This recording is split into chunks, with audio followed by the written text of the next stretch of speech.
네, 제가 삼선해오는 동안 이 정론관에 참 여러 차례 섰었습니다. 당의 대변인도 오래 했고요.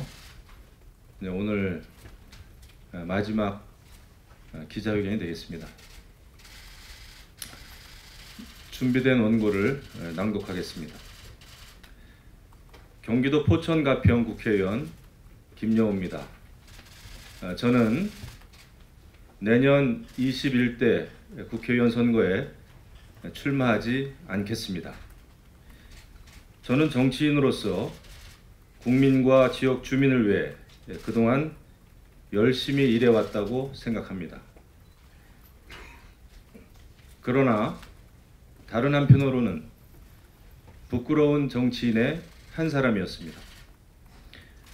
제가 몸담았던 정당의 대통령 두 분이 법정에 섰습니다. 저는 정치에 입문하는 과정과 정치를 해오는 과정에서 두 전직 대통령에게 크고 작은 도움을 받은 정치인입니다. 저도 정치적, 역사적 책임을 지는 것이 마땅한 일입니다. 국민 여러분, 죄송합니다. 지금이라도 책임을 지겠습니다. 이렇게 책임을 지는 일이 너무나 당연한 일인데도 그동안 왜 그리 번민이 있었는지 제 자신이 부끄러울 따름입니다. 자유한국당이 국민의 신뢰를 얻기 위해 노력은 하고 있습니다. 당대표는 추운 겨울에 노천에서 몸을 던져 단식까지 했습니다. 정당 역사상 초유의 일입니다.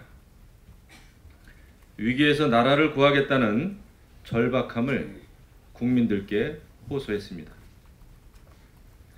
원내에서는 패스트트랙에 태워진 공수처법과 선거법을 막기 위해서 필리버스터도 불사한다는 방침입니다.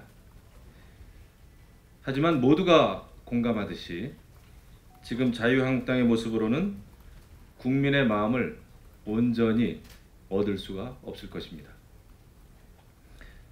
우리는 왜 지금까지 국민 속에서 함께하지 못했는가? 국민은 왜 자유한국당의 마음의 문을 활짝 열고 있지 않는가? 우리는 반성해야 합니다.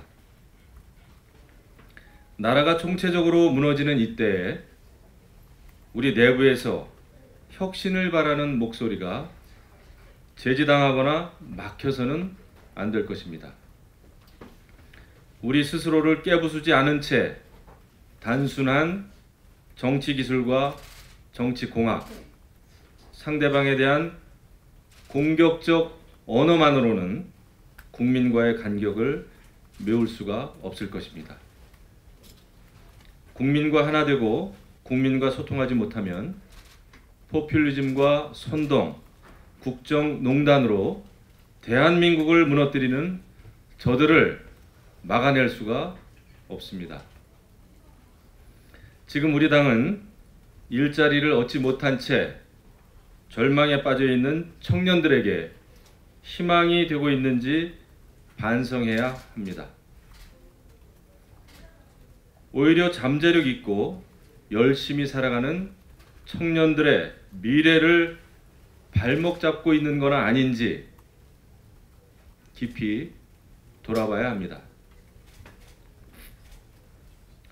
외교와 안보, 국방을 스스로 무너뜨리는 문재인 정권에 맞서서 제발 나라를 지켜달라는 애국 시민의 처절한 외침에 부응하고 있는지도 살펴봐야 합니다.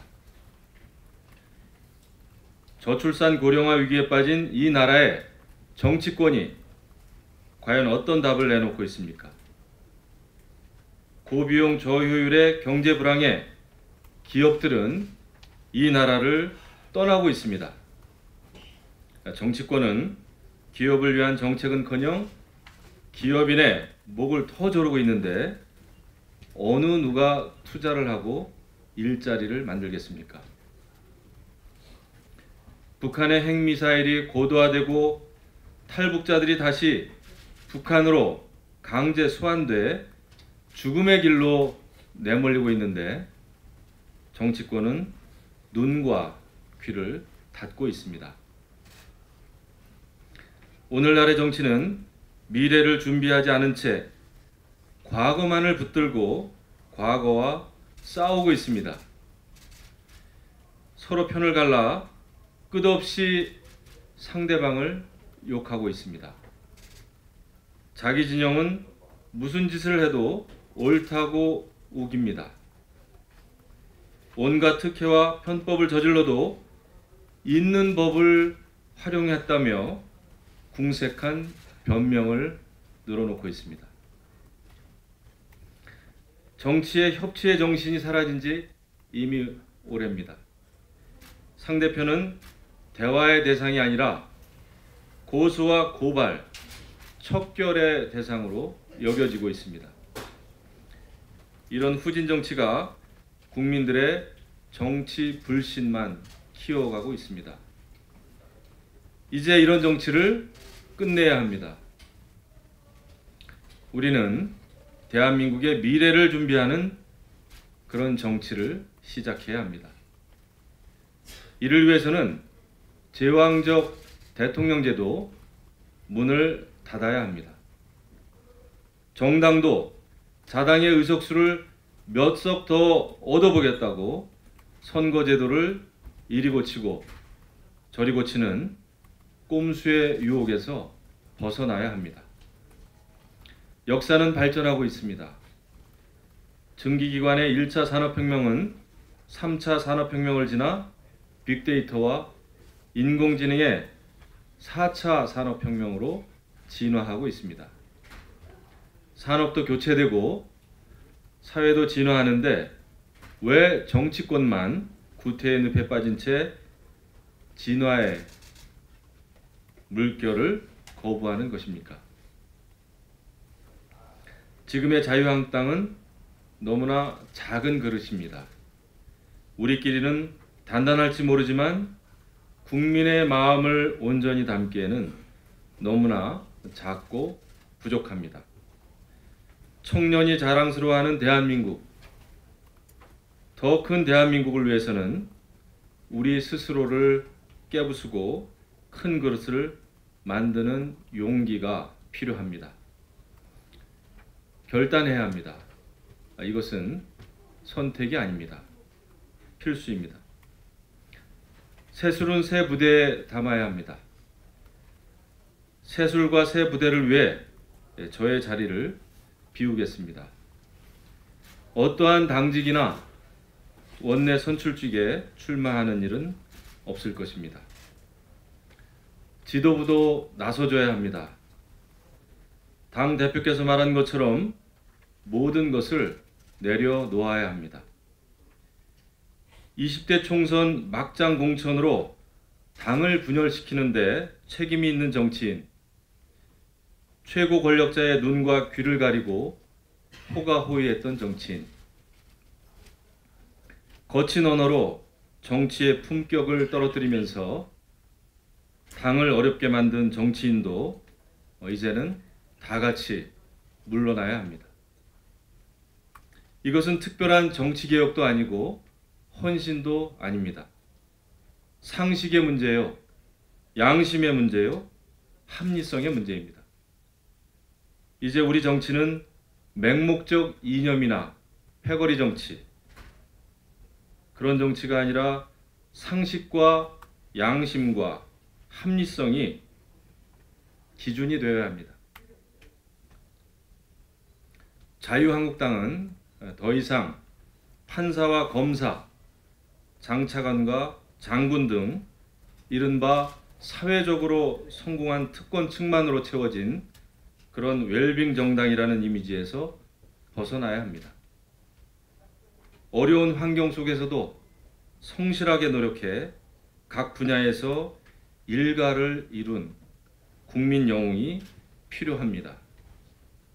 그래야 자유한국당은 국민과 함께 국민 속에서 새로운 출발을 할 수 있을 것입니다. 국민 여러분, 정치는 나라의 미래를 준비해야 합니다. 국회를 방문한 초등학생들의 초롱초롱한 눈에 국회 본회의장은 싸움만 하는 장소로 비춰지고 있습니다. 아이들의 눈에 국회가 싸움만 하는 곳으로 비춰지고 있다면 이 나라 정치는 분명 잘못된 것입니다. 정치는 특정 이념, 정파, 특권의 굴레에서 벗어나 미래를 비추는 등불이 되어야 합니다.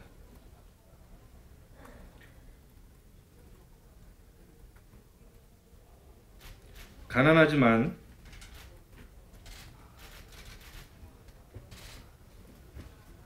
성실하게 사시다가 돌아가신 부모님, 또 부족한 저를 성원해 주신 포천, 가평, 그리고 초재선 때 연천 지역 주민들, 저를 후원해 주신 모든 분들, 저를 믿고 따라준 보좌진들께 머리 숙여 감사드립니다.